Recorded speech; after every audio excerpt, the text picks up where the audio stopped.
Guys, welcome to the part 2 of Cannizzaro reaction. आज की class में हम क्या करेंगे, मैंने पिछले क्लास में सेल्फ कैनिज़ारो रिएक्शन की एक एग्जांपल किया था और दो एग्जांपल होमवर्क के लिए आपके लिए दिया था। वो दो एग्जांपल की हम सॉल्यूशन पहले करेंगे। वो जो एग्जांपल, पहला एग्जांपल मैंने क्या दिया था, फॉर्मेल्डिहाइड, और दूसरा क्या दिया था, ये मॉलिक्यूल। अब ये दोनों मॉलिक्यूल की क्या प्रोडक्ट होगा वो हम देखेंगे। उसके बाद हमारा मेजर टॉपिक जो है, major objective of our class today is to complete cross Cannizzaro reaction as well as intramolecular Cannizzaro reaction. Self Cannizzaro reaction में हमने क्या देखा था पिछले क्लास में कि सेल्फ कैनिज़ारो रिएक्शन होने के लिए हमको ऐसा एल्डिहाइड मॉलिक्यूल लेना पड़ेगा जो नॉन एनोलाइजेबल हो। नॉन एनोलाइजेबल मतलब क्या, जिसके पास अल्फा हाइड्रोजन ना हो। अब जिसके पास अगर अल्फा हाइड्रोजन ना हो, in that case only Cannizzaro reaction होगा। अगर अल्फा हाइड्रोजन आ जाए तो क्या होगा, बोलो, एल्डोल कंडेंसेशन रिएक्शन। इस क्लास में ये दो क्वेश्चन पहले मैं सॉल्यूशन बता रहा हूं। यहां पर देखो मैंने क्या बताया था, सेल्फ कैनिज़ारो रिएक्शन में हमको कितना नंबर ऑफ मॉलिक्यूल्स लेना पड़ेगा, दो मॉलिक्यूल्स। ऑब्वियसली फॉर्मेल्डिहाइड दिया गया, इसका मतलब वी विल टेक ऑब्वियसली 2। हमको मान लेना पड़ेगा कि ये दो मॉलिक्यूल दिया गया है। अब यहाँ पर 50% KOH और हाइड्रोलिसिस दिया गया है। इसका मतलब हमको कार्बोक्सिलेट सॉल्ट ऑफ एनायन में नहीं रखना पड़ेगा आंसर को, हमको टोटली कार्बोक्सिलिक एसिड में चेंज कर देना पड़ेगा। फॉर्मेल्डिहाइड को एक बार ऑक्सीडाइज करके प्रोडक्ट लिखो और एक बार रिड्यूस करके प्रोडक्ट लिखो। अगर मैं ऑक्सीडाइज करके प्रोडक्ट लिखूंगा तो क्या होगा, बोलो, ऑब्वियसली फॉर्मिक एसिड हो जाएगा, एक ऑक्सीजन ऐड हो जाएगा ओनली। और अगर रिड्यूस करके लिखूंगा तो क्या होगा, ऑब्वियसली दो हाइड्रोजन अगर आ जाए तो क्या हो जाएगा, अरे बोल तो दो ना, क्या होगा, CH3OH हो जाएगा ना, CH3OH हो जाएगा ना। इसका नाम क्या है, बोलो, मिथानॉल है ना। यही हमारा प्रोडक्ट होगा, ये ऑक्सीडाइज प्रोडक्ट और ये हमारा रिड्यूस प्रोडक्ट होगा। अब इस मॉलिक्यूल को अगर आप कॉन्सेंट्रेटेड KOH और हाइड्रोलिसिस करोगे तो क्या होगा, ऑब्वियसली एक बार OH आ जाएगा और एक बार CH2OH हो जाएगा। एक बार हमने बेसिकली 1 डिग्री अल्कोहल जनरेट कर दिया और एक बार हमने क्या किया, ऑक्सीडाइज करके प्रोडक्ट लिख दिया। इसको अगर आप करोगे तो एक बार मैं प्रोडक्ट लिख रहा हूं तो ऑब्वियसली यहां पर एक बार ऑक्सीजन ऐड हो जाएगा, ये ऑक्सीडाइज प्रोडक्ट होगा। और रिड्यूस प्रोडक्ट क्या होगा, C double bond O basically CH2 में कन्वर्ट हो जाएगा और यहां पर OH हो जाएगा। हमने बेसिकली क्या किया, हमने बेसिकली एल्कोहल 1 डिग्री अल्कोहल भी जनरेट कर दिया और बोलो कार्बोक्सिलिक एसिड भी जनरेट कर दिया ना। और एक चीज, ये जो सेल्फ कैनिज़ारो रिएक्शन है इसका ऑर्डर कितना होगा, इस रिएक्शन की ऑर्डर कितना होगा। Rate equals to K of concentration of formaldehyde. और फॉर्मेल्डिहाइड हमने कितना मॉलिक्यूल लिया, अरे बोल तो दो ना, दो मॉलिक्यूल। और हमने क्या लिया, हमको बेस की कॉन्सेंट्रेशन भी यहां पर इनकॉर्पोरेट करना पड़ेगा, लेना पड़ेगा। ऑब्वियसली यहां पर बेस भी हमने एक बार यूज किया, हमने यहां पर इसलिए 1 लिखा। 2 + 1 ऑर्डर ऑफ द रिएक्शन कितना होगा, 3 होगा ना। ऑर्डर ऑफ द रिएक्शन कितना होगा, 3 होगा। 2 + 1 3। Self Cannizzaro reaction basically third order follow करता है। आप लोग पहले इसको अच्छे से नोट कर लो, इसके बाद क्रॉस कैनिज़ारो रिएक्शन पढ़ाऊंगा। अब ये मैं रफ कर रहा हूं।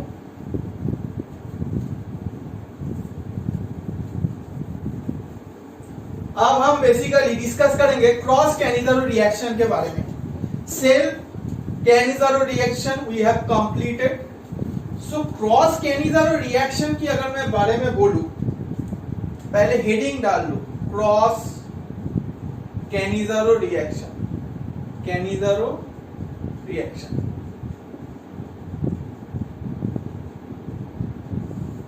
अब क्रॉस कैनिज़ारो रिएक्शन होने के लिए हमको क्या लेना पड़ेगा?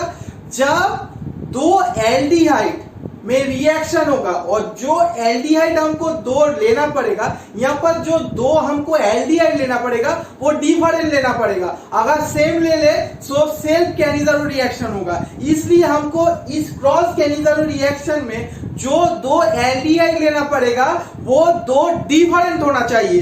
दो एल्डिहाइड डिफरेंट होना चाहिए और दो डिफरेंट एल्डिहाइड में से दोनों में ही अल्फा हाइड्रोजन ना हो।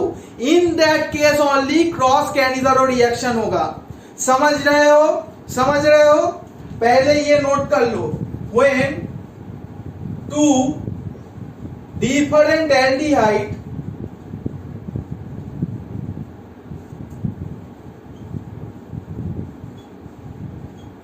react with each other और दो डिफरेंट एल्डिहाइड ऐसा लेना पड़ेगा जिसके पास क्या नहीं हो? अल्फा हाइड्रोजन ना हो। Without having alpha hydrogen.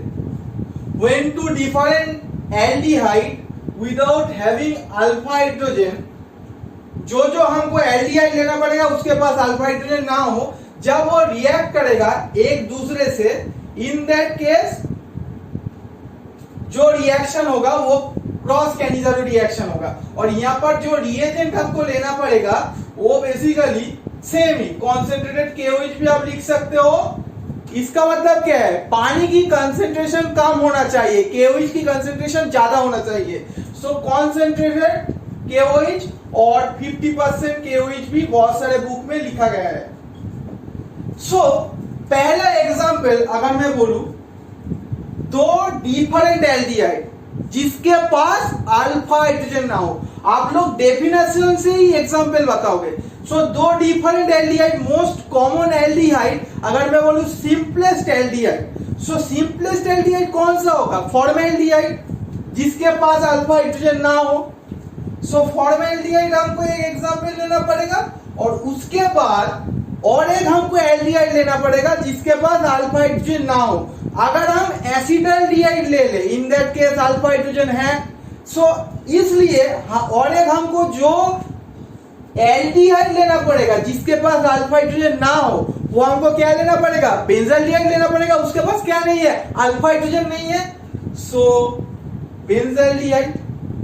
सो दो हमने क्या लिया? दो डिफरेंट एल्डिहाइड लिया जिसके पास अल्फा हाइड्रोजन ना हो। अब रिएक्शन करने के लिए हमको क्या लेना पड़ेगा? कॉन्सेंट्रेटेड KOH और 50% KOH।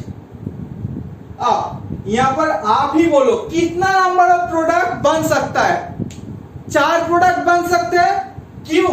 देखो फॉर्मल्डिहाइड खुद सेल्फ कैनिज़ारो रिएक्शन करके 2 प्रोडक्ट दे सकते हैं, समझ रहे हो? और बेंजल्डिहाइड भी 2 प्रोडक्ट दे सकते हैं सेल्फ कैनिज़ारो रिएक्शन करके। सो फॉर्मल्डिहाइड अगर सेल्फ कैनिज़ारो रिएक्शन करे, अगर सेल्फ कैनिज़ारो रिएक्शन करे तो 2 प्रोडक्ट क्या क्या देगा? मैंने पहले ही बताया। इसके पहले जो मैं एग्जांपल किया फॉर्मल्डिहाइड, एक मिथानॉल और एक क्या दिया था?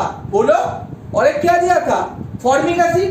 सो सेल्फ कैनिज़ारो रिएक्शन करके एक फॉर्मिक एसिड जनरेट किया था और मिथानॉल जनरेट किया था। और यहां पर देखो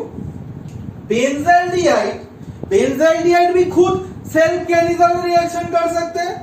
सेल्फ कैनिज़ारो रिएक्शन करके वो भी 2 प्रोडक्ट दे सकते हैं। बेंजल्डिहाइड को अगर आप ऑक्सीडाइज करोगे followed by hydrolysis, benzoic acid produce करेगा। ओके, और अगर आप इसको रिड्यूस करोगे तो क्या होगा? Benzyl alcohol, PH CH2OH। So total number of product कितना बन सकते हैं? 4 बन सकते हैं। अब चारों में से कौन मेजर बनेगा, कौन 2 प्रोडक्ट मेजर बनेगा और कौन 2 प्रोडक्ट माइनर बनेगा, वो हमको अच्छे से देखना पड़ेगा। यहाँ पर बहुत ही इंपॉर्टेंट कॉन्सेप्ट आ जाते हैं फॉर्मल्डिहाइड के लिए। क्या? फॉर्मेल्डिहाइड की रिएक्टिविटी सबसे ज्यादा है, रिएक्टिविटी सबसे ज्यादा है। ओके, अब बेंजाल्डिहाइड की अगर मैं बारे में बोलूं, फॉर्मेल्डिहाइड रिएक्टिविटी हाई है, इसलिए इसको क्या बोलते हैं, इसका एक नाम है सुपर एल्डिहाइड, इसलिए इसको बोलते हैं सुपर एल्डिहाइड। अब यहां पर और एक चीज है, क्या, बेंजाल्डिहाइड।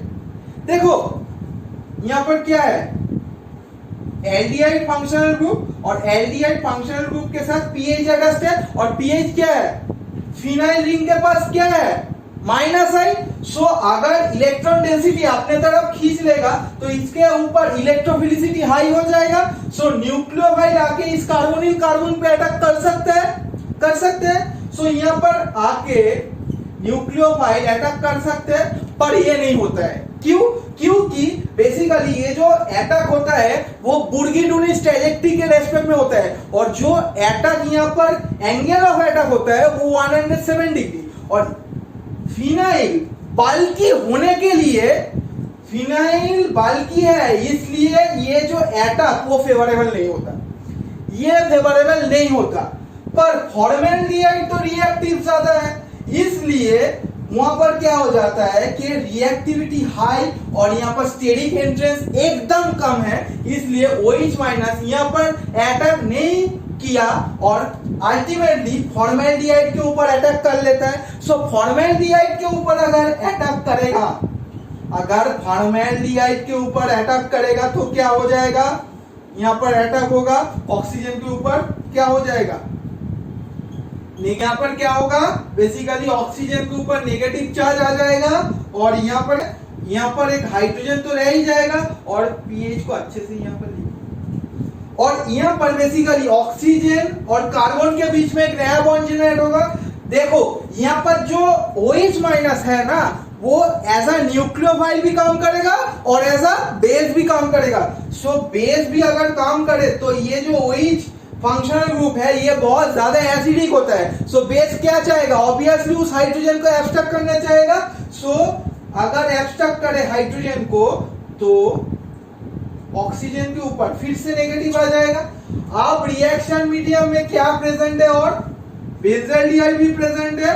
सो अब क्या होता है, बेसिकली O माइनस बैक करते हैं और यहाँ पर हाइड्राइड शिफ्ट होता है, और ये जो शिफ्ट जो होता है ना ये बहुत ही स्लो होता है, क्योंकि कार्बन और हाइड्रोजन जो बॉन्ड है वो difficult to break, not easy to break actually. So यहाँ पर क्या जनरेट होगा, PH CO माइनस, और यहाँ पर दो हाइड्रोजन आके जुड़ जाएगा। सो मैं ऐसे दिखा रहा हूं। अब उसके साथ बेसिकली क्या फॉर्म होगा, उसके साथ यहां पर फॉर्म होगा HC डबल बॉन्ड और O माइनस। यहां पर अगर आप अच्छे से देखोगे, मैंने क्या बोला था, ये जो 50% KOH, और हमको लास्ट में क्या करना पड़ता है, रिएक्शन में हाइड्रोलिसिस भी करना पड़ता है। सो अगर हम हाइड्रोलिसिस करें, इन दैट केस यहाँ पर जो प्रोडक्ट होगा वो फॉर्मिक एसिड जनरेट होगा, और ये क्या जनरेट होगा, बोलो, बेंजाइल अल्कोहल। सो हमने क्या बेसिकली देखा यहाँ पर कि फॉर्मेल्डिहाइड की ऑक्सीडेशन हो गया। कैसे, देखो यहाँ पर ऑक्सीजन ओनली ऐड हो गया यहाँ पर। सो इसका मतलब क्या हुआ, ऑक्सीडेशन हुआ। आप ऐसे भी बोल सकते हो और ऐसे भी बोल सकते हो कि CHO से COH में चला गया, इसका मतलब ऑक्सीडेशन हुआ। और यहाँ पर बेंजाल्डिहाइड बेसिकली CHO से CH2OH में चला गया, इसका मतलब क्या हुआ, बेंजाल्डिहाइड की रिडक्शन हुआ। सो बेंजाल्डिहाइड की यहाँ पर क्या हुआ, रिडक्शन हुआ। सो ये रिड्यूस प्रोडक्ट है, ये जो प्रोडक्ट बनेगा ऑब्वियसली ये रिड्यूस प्रोडक्ट है, और ये जो प्रोडक्ट बना ये ऑब्वियसली ऑक्सीडाइज प्रोडक्ट है। समझ रहे हो? अब यहाँ पर देखो, सो यहाँ पर मेजर प्रोडक्ट दो कौन सा बनेगा, ऑब्वियसली ये फॉर्मिक एसिड और ये बेंजाइल अल्कोहल। सो यहाँ पर ये और ये दो प्रोडक्ट बेसिकली मेजर प्रोडक्ट होगा इस रिएक्शन में। क्यों होगा? मैंने बताया एक पॉइंट क्या है, reactivity formaldehyde that is predominant over steric hindrance. ये जो फिनाइल की स्टेरिक हिंड्रेंस है, इसलिए इस कार्बोनिल कार्बन पे अटैक नहीं कर सकता। समझ लिया? सो इसलिए फॉर्मेल्डिहाइड के ऊपर अगर आके अटैक करेगा, सो अल्टीमेटली फॉर्मेल्डिहाइड की ऑक्सीडेशन होगा प्रेफरेंशियली, और जो बेंजाल्डिहाइड है उसका रिडक्शन हो जाएगा। सो ये और ये हमारा मेजर प्रोडक्ट होगा, और माइनर प्रोडक्ट कौन होगा? कौन सा होगा? ये और ये माइनर प्रोडक्ट होगा। सो एक चीज आप लोग नोट कर सकते हो, जब फॉर्मेल्डिहाइड रहेगा, जब फॉर्मेल्डिहाइड रहेगा वन पार्टनर, दोनों पार्टनर में से अगर एक पार्टनर फॉर्मेल्डिहाइड हो, in that case obviously what happens, oxidation हो जाएगा। और जो हमारा बेसिकली एरोमेटिक एल्डिहाइड रहेगा उसका क्या हो जाएगा? बोलो, रिडक्शन हो जाएगा। ऑब्वियसली अगर एक का ऑक्सीडेशन हो रहा है, दूसरा का क्या होगा? रिडक्शन होगा, तभी तो ये रिडॉक्स रिएक्शन पॉसिबल है। रिडॉक्स रिएक्शन होने के लिए दो होना चाहिए, oxidation as well as reduction, और ये साइमल्टेनियस होना चाहिए। सो यहाँ पर जब एक पार्टनर फॉर्मेल्डिहाइड होगा उसका ऑक्सीडेशन होगा प्रेफरेंशियली, और जो एरोमेटिक एल्डिहाइड रह जाएगा उसका रिडक्शन हो जाएगा।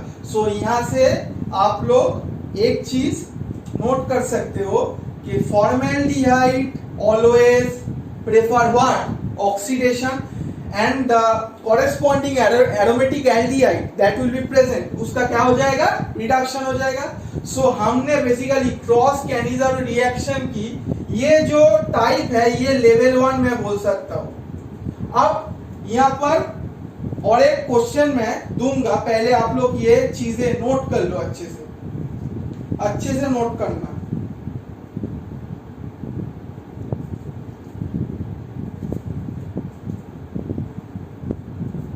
अगर यहां पर फॉर्मेल्डिहाइड आ जाए और यहां पर अगर ये मॉलिक्यूल आ जाए,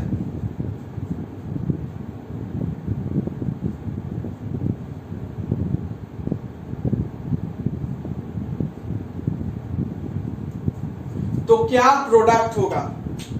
ऑब्वियसली फॉर्मेल्डिहाइड ज्यादा रिएक्टिव है, और यहां पर अगर आप अच्छे से देखोगे फिर से स्टेरिक हिंड्रेंस फेल करेगा। और यहां पर अगर हम बहुत ही अच्छा ऑब्जर्वेशन कर रहे हो, यहां पर क्या है? OCH3 है। सो ऑक्सीजन की electron lone pair, as a lone pair ये डोनेट करेगा इस रिंग में। सो अगर रिंग में जनरेट करेगा तो इस कार्बोनिल कार्बन की इलेक्ट्रोफिलिसिटी डिक्रीज हो जाएगा। सो अगर इलेक्ट्रोफिलिसिटी डिक्रीज हो जाए, इसलिए न्यूक्लियोफाइल उतना अच्छा अटैक नहीं कर पाएगा। अगर ये इलेक्ट्रोफिलिसिटी कम हो जाए इस कार्बोनिल कार्बन की और न्यूक्लियोफिलिसिटी थोड़ा बढ़ जाए, तो न्यूक्लियोफाइल क्यों करेगा? क्योंकि ऑब्वियसली पॉजिटिव नेगेटिव अट्रैक्ट होगा। यहाँ पर अगर पॉजिटिव नेचर कम हो गया, नेगेटिव नेचर ज्यादा हो गया, तो नेगेटिव आके नेगेटिव क्यों अट्रैक्ट करेगा? समझ रहे हो? ये बहुत ही मैं सिंप्लीफाइड मैनर में समझा रहा हूं। सो यहाँ पर क्या हो जाएगा? ऑब्वियसली फॉर्मेल्डिहाइड की क्या होगा? फॉर्मेल्डिहाइड ऑब्वियसली फॉर्मिक एसिड में चेंज हो जाएगा, ऑक्सीडेशन, और यहाँ पर इसका क्या हो जाएगा? रिडक्शन।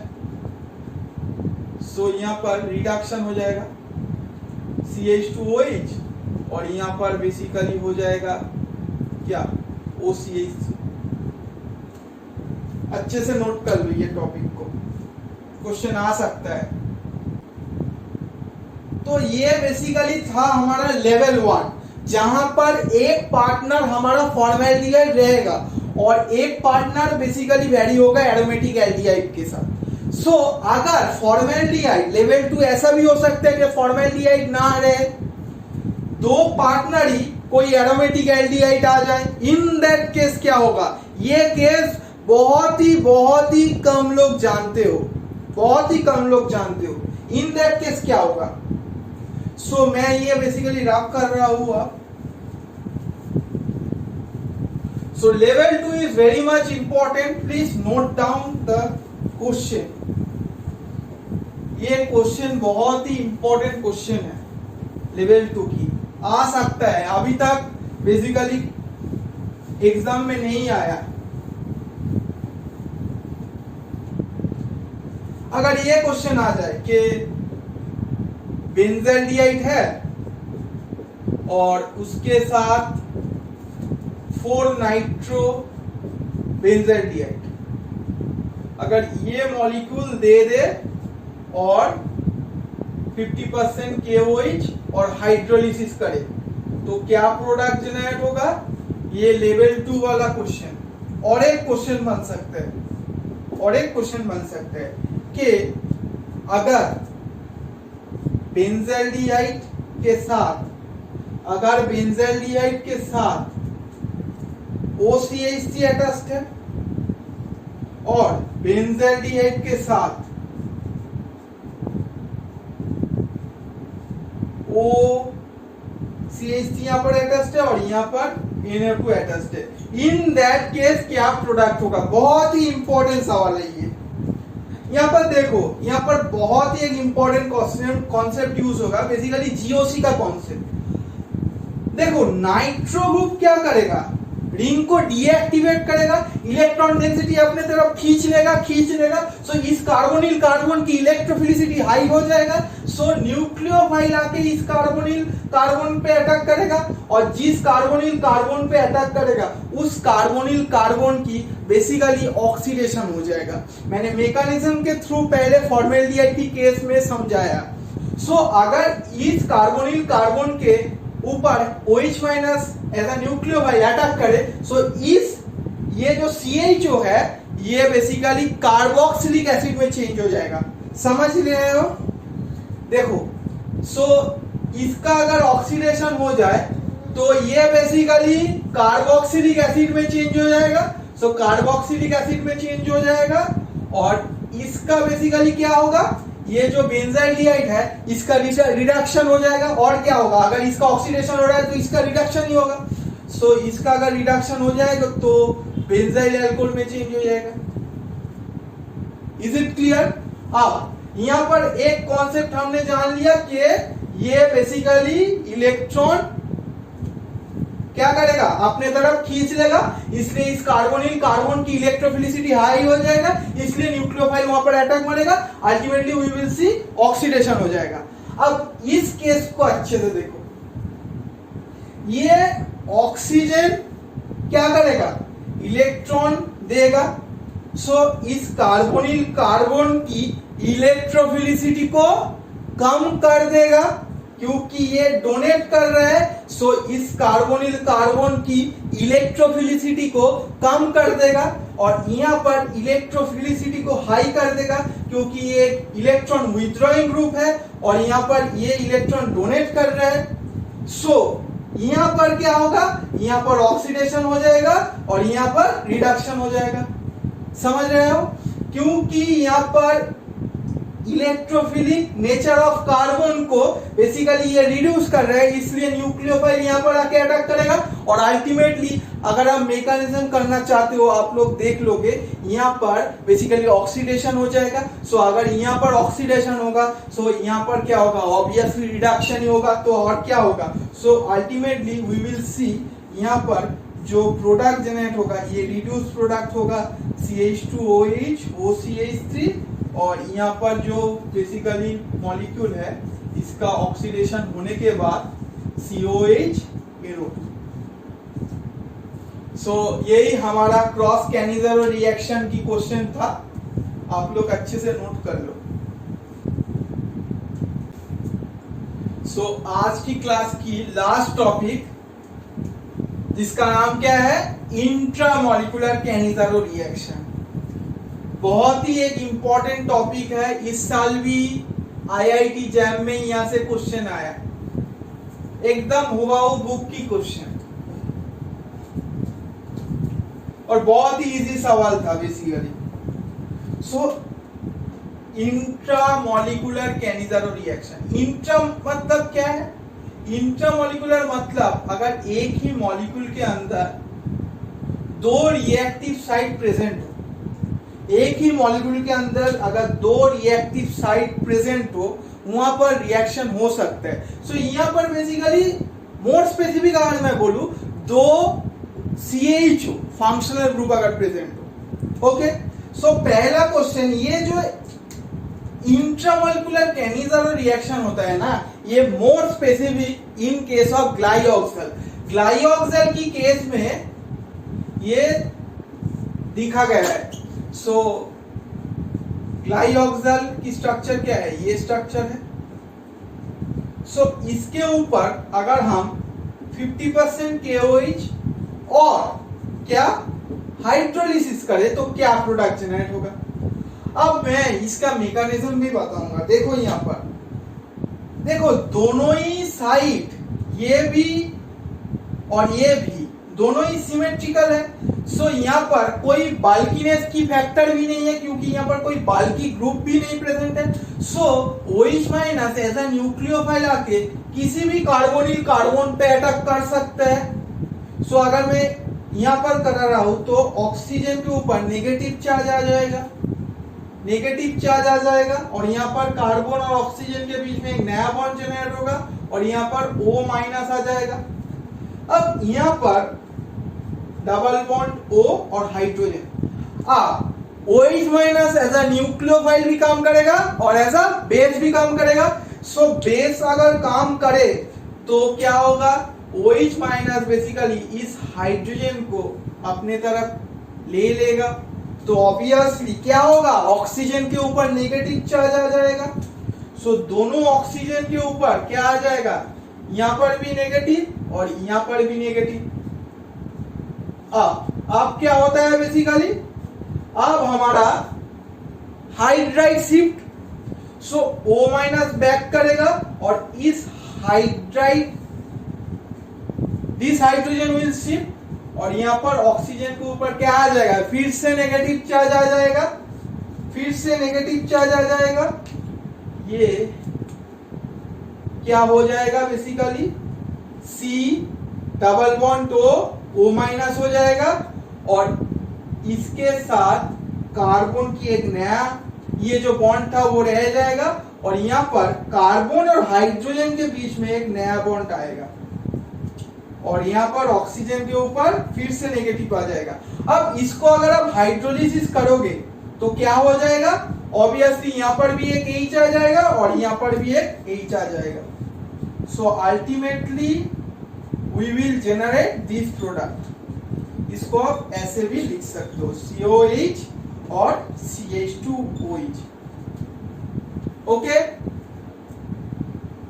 सो यही हमारा प्रोडक्ट जनरेट होगा। ये ग्लाइऑक्सल की केस में क्या होता है वो मैंने बताया। अब फिनाइल ग्लाइऑक्सल की केस में क्या होगा, फिनाइल ग्लाइऑक्सल की केस में क्या होगा बेसिकली। सो यहाँ पर ये स्ट्रक्चर होता है बेसिकली फिनाइल ग्लाइऑक्सल की। सो सेम रिएक्शन कंडीशन में अगर मैं रिएक्शन कराऊं तो क्या होगा, ऑब्वियसली आप ही बोलो ना, अरे बोल तो दो, OH माइनस इस कार्बोनिल कार्बन पे अटैक करेगा क्योंकि ये साइड मोर रिएक्टिव साइड है, स्टेरिक हिंड्रेंस यहाँ पर नहीं है, यहाँ पर ज्यादा है। ऑब्वियसली OH माइनस इस कार्बोनिल कार्बन पे अटैक करेगा। सो जिस कार्बोनिल कार्बन पे अटैक करेगा, हमने अभी तक क्या पढ़ा, उसका ऑक्सीडेशन हो जाएगा और जिसके ऊपर हाइड्रोजन शिफ्ट होगा, जो हाइड्राइड शिफ्ट होगा, उसका रिडक्शन हो जाएगा। सो ऑब्वियसली यहाँ पर क्या होगा, PH CHOH हो जाएगा और यहाँ पर क्या होगा, यहाँ पर CO माइनस K प्लस हो जाएगा और यहाँ पर अगर हाइड्रोलिसिस करोगे तो क्या आ जाएगा, लास्ट में ये प्रोडक्ट आ जाएगा ना, ये प्रोडक्ट आ जाएगा ना। इसका नाम क्या है, अरे बोल तो दो, मेंडेलिक एसिड, मेंडेलिक एसिड। सो इसको अच्छे से आप लोग नोट कर लो और इसका नाम क्या था, phenyl glyoxal. So we have completed Cannizzaro reaction. Cannizzaro reaction हमने बेसिकली खत्म कर दिया। So ये दो वीडियो आप लोग अच्छे से देख लो, बस आपका काम हो जाएगा। और एक वीडियो आएगा जो बेसिकली क्वेश्चंस रिलेटेड, बहुत सारे बुक के क्वेश्चन है, वो क्वेश्चन हम डिस्कस करेंगे। सो आज के लिए इतना ही, नेक्स्ट क्लास में आपके साथ मुलाकात होगा। सो अभी तक आप लोग अगर पार्ट 1 नहीं देखे हो प्लीज जाके देख लो, क्योंकि सीक्वेंशियल आपको पढ़ना पड़ेगा, तभी आपको कॉन्सेप्ट एकदम क्रिस्टल क्लियर होगा। नहीं तो आप लोग बोलोगे ये कैसे हुआ वो कैसे हुआ। ऑर्गेनिक केमिस्ट्री में एकदम सीक्वेंशियल आपको पढ़ना पड़ेगा। Be it reaction mechanism, be it name reaction की बहुत सारे टाइप होता है। ओके, सो एल्डोल की मैंने बहुत सारे टाइप बताए, इंट्रामोलिकुलर, क्रॉस, सेल्फ, हिंगरी aldol, direct aldol. Similarly Cannizzaro reaction में भी हम तीनों टाइप पढ़ा। सो ये सीक्वेंशियल पढ़ना पड़ेगा। आप कैनिज़ारो रिएक्शन एल्डोल रिएक्शन को मिक्स करके भी और एक रिएक्शन आता है जिसका नाम है टॉलेंस कंडेंसेशन रिएक्शन। सो वो भी हम देखेंगे, क्योंकि वो रिएक्शन टॉलेंस कंडेंसेशन रिएक्शन ये दोनों रिएक्शन की मिक्सचर है। सो पहले आपको ये दो एल्डोल और कैनिज़ारो पढ़ना पड़ेगा, तभी आप उस रिएक्शन को पढ़ सकते हो। सो ऑर्गेनिक केमिस्ट्री को आप ऐसे पढ़ो जैसे हर लेक्चर को एक एक करके पढ़ो, और ये सीक्वेंशियल मैनर में होना चाहिए, तभी आपको बेनिफिट बहुत ज्यादा मिलेगा। So thanks for watching my video.